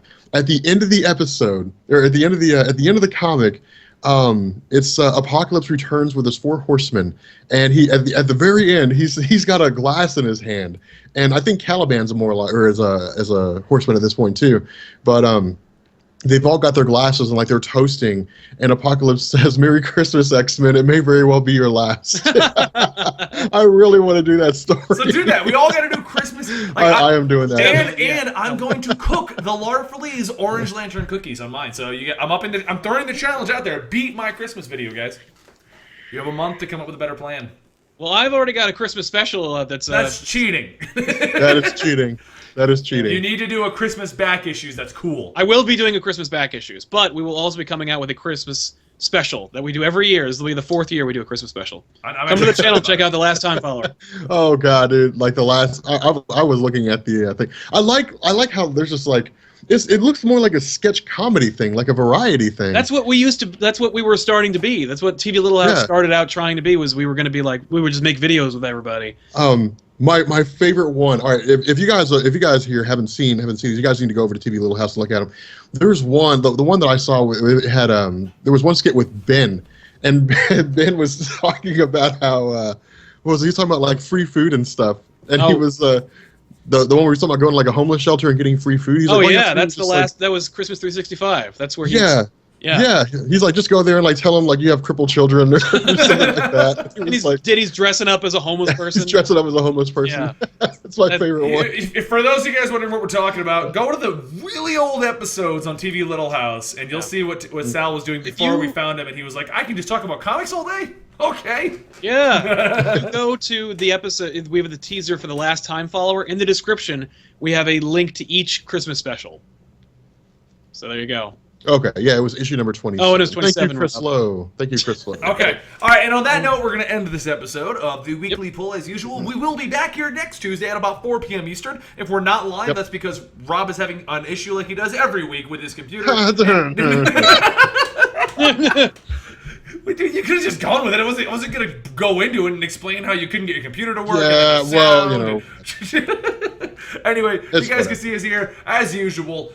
Thank you so much for joining us today. We appreciate every single one of you. We're thankful for all of you. And if you're in the Kentucky area, join Rob for some turkey and Mothra sandwiches on Thanksgiving Day. Go to his house. He loves unwelcome guests. You know what, guys? The moth is there. It just went over the light again. No, it did it. No, it didn't. It is. Your lights. Oh my God. I've called it out of hiding. All right, guys. Maybe one day we'll kill this moth.